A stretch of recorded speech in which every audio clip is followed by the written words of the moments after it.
Hey guys, welcome back to my channel. It's me again, Abel. How are you doing? For this video, I'm going to share with you my philodendron plants, or rather the only philodendron plants that was left from the infestation I had a while back.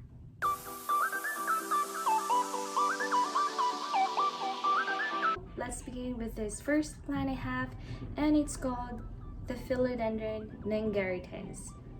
This is not big as you can see. I'm just placing this one close to the camera so you guys can see the leaf. And this one actually, it came in the mail with a huge, of course, huge leaf and long stem. But then because of the thrip, that didn't happen. I was able to save this one and also propagate this. I propagate this one using the method of cutting the stem. This is what it looks like now. It's not prominent as this one, but it's still cute. It's like juvenile form of this plant. And can you guys imagine? I cut the long stem of this one, divided them into two parts, which unfortunately I am lucky because I was able to save another one for this, and this is how they are now. I'm having another growth coming out soon, hopefully. In this one, it's still inside, so the petioles at the back, I don't know if you guys can see that. It's pretty cool.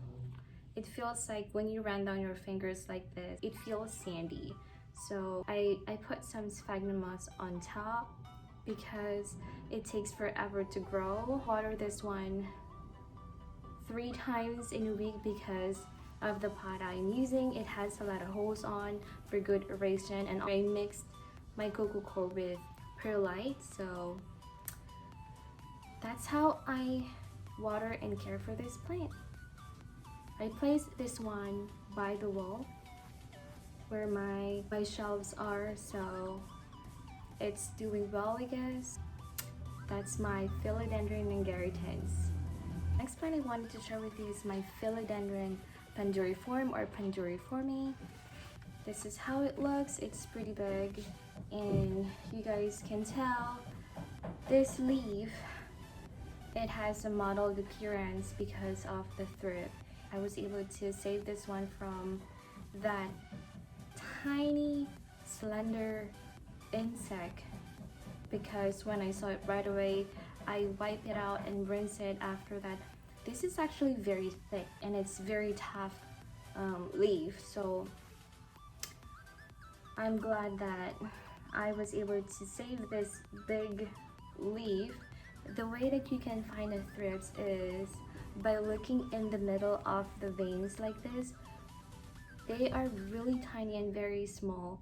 So guys, if you want to look, you check your plants, make sure to check at the back as well, in between of the veins. So because that's where they always hide, and you won't be able to notice right away until you see deformity on the leaf.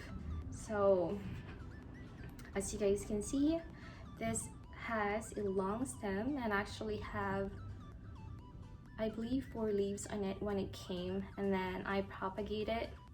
But you guys, it takes forever to propagate. I was able to give those plants to others, but I'm not quite sure how is the plant going on with their care. And this is the new leaves unfurled, and as you guys can tell, if you guys can see that, it has 2 spots discoloration.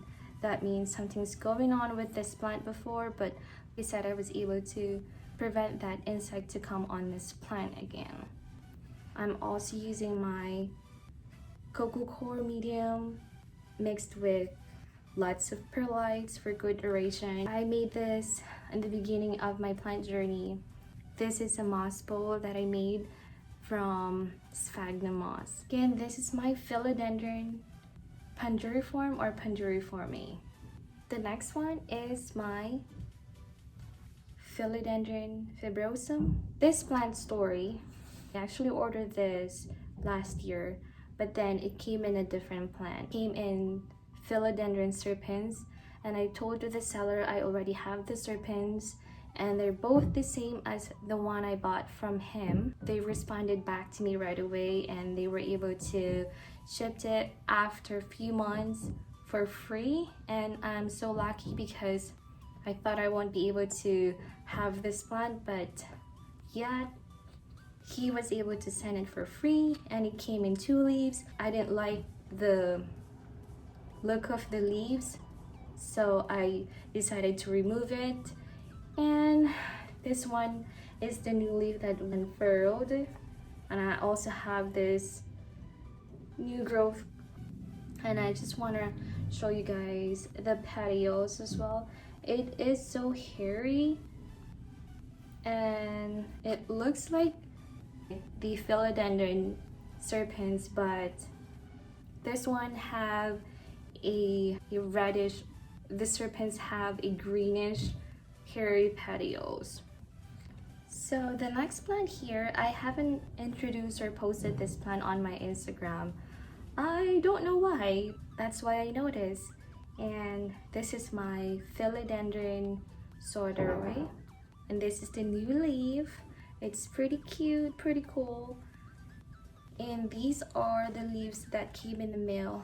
This is the old one. I wanted to cut some of the leaf in here, but I decided not to and just leave it as it is. Just wanted to, you know, kind of see the roots in here, but see this one.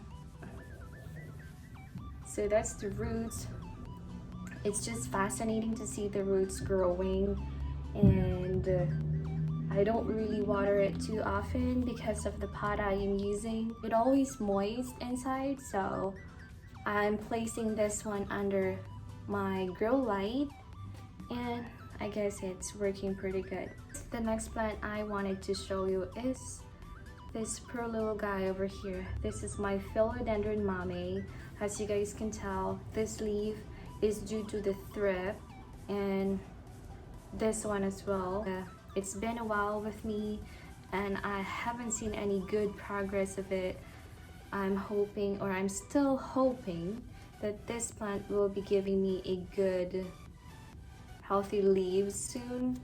I am placing this one in my coco coir again, and I don't know, I feel like I wanted to quarantine this plant and place it to a place where there's no plants beside it, but I keep on, you know, I keep on removing the leaves of this because, like I said, if you guys see any deformities like this and mottled appearance, might as well just remove it because you don't know if the thrip is still on the leaf or lay on top of the soil, so just be careful with that.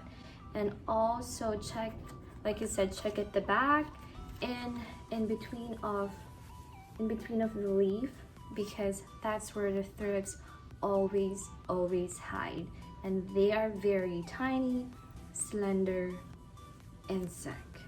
The next plant I wanted to share with you is my poor little guy. This is my Philodendron Florida. It came in a lot of leaves, but then I don't know why, like I don't know, I had a really bad infestation here like a few months ago, but then managed to get rid of them by, of course, throwing my plants and cutting the leaves. And this one I cut all the leaves, and you guys, you can tell there are few that's hopefully coming out soon, and I'm just very thankful that I was able to save this plant. The next one I wanted to share with you is my Philodendron Max in a variegated form. As you guys can tell, it has a different variegation on it. This one, it's the old leaf. It looks like it's turning yellow now. And this one, it has green on the other side, a little variegation on the other side.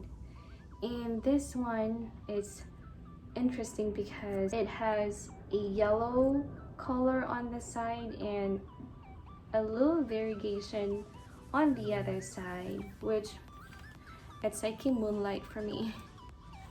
And this one, it's mixed.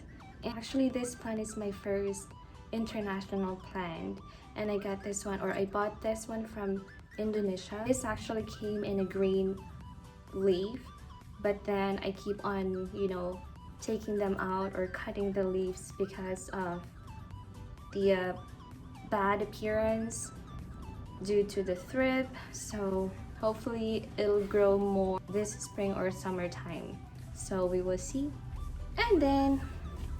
And this guy here, I am very sad because I only have one now, but before I had two, and it came with a really huge leaves. But I hope I was able to notice right away the thrips. And this is my Philodendron serpens. Like, if you guys are following me on my Instagram, you will see the beautiful leaves of this plant. This is the new leaf that hopefully will be unfurling soon, and it has a green petioles compared to the fibrosum I have. And the next plant I wanted to share with you is this plant over here. This is actually my Philodendron Garrity red Congo, but then because of the thrip again, it killed the long stem with the huge leaves on, and it ended up with this tiny plant. And I just want to show you guys, this actually came from IKEA. I bought this one for about 14 bucks, I believe. And this is how it looks inside. I don't really water it because of the good humidity inside. I hope you guys can see that. It's very shaky, my hands is shaking, and it's growing pretty well. In the cocoa core I am using, I wasn't able to save this plant in a long form, but I'm still thankful that I still have it, and this is my favorite plant. So for now, I'm leaving this plant over here. I don't know when it's gonna end. I don't know how tall it's gonna be, but hopefully it will survive, and hopefully I will be able to transition it in summertime or springtime, because I don't have any good support of roots yet. So for now, I'm just gonna leave it here. The next plant here, as you guys can tell, this is it's still actually growing pretty well. This is my Philodendron pathos. Actually my favorite philodendron among, because it's very tough, it can always climb, and I've never had any problem with this. Just from last year, I liked this because I did not, when I got this one, it's in a juvenile form, and they keep on getting bigger and bigger, but then I wasn't able to change the soil. The leaves died because there is no nutrient coming from the soil, and I wasn't able to fertilize it. But look, it's still doing good. I transitioned the soil into the cocoa core medium that I'm using, and I guess it's loving it. So I'm leaving this one over here for now. I'm placing it by our southeast window, which I'm getting a good source. I also have one on that shelf, and it's very bushy. They keep thriving well. I place my IKEA bulb growing light top of it, and show you guys how the leaf, it's matte. Feels like the texture is matte, and it's really cool. And you guys can find this one anywhere, like nowadays, especially for this kind of pathos.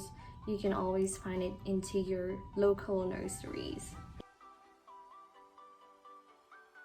And you guys, for my two-leaf stem, and it is my I'm backing up a little bit because you guys cannot see it.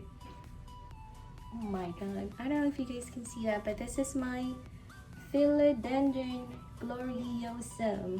See how pretty? In a heart-shaped form. And I just got the new one here that just recently unfurled, and it's actually oblongated. I'm awkwardly holding this plant. How am I gonna fit this big monster? So this is the new leaf, and actually the soil, like I said guys, from one of my video when I did the transitioning from the soil to the cocoa core I ran out of cocoa core, so I decided to use the soil and mix with tons of perlite. I guess you guys can see, and it's working pretty well. So this is my Philodendron Gloriosum, and of course you guys can hear that because they're doing some renovation in the building, so I hope you guys can see it. So guys, that's all for my favorite philodendron plants for the care. You know, philodendron can readily adapt in any indoor environment. They thrive pretty well, especially if you guys place them in bright area. And if you don't have any bright area, you can always use grow light or any kind of light in your home. They will thrive no matter what. And of course, the basic needs you must have to remember: water, sun, or if you don't have a good source of sun, like I said, artificial light, and fertilizer. But don't fertilize on winter time because you might kill the plant. So I guess that's all for this video guys. I hope you like it, and if you have any question, if you have any suggestion, you can always comment down below. Don't forget to give it a thumbs up and follow me on my Instagram account, pflanzedeabel, and don't forget to subscribe. Bye for now.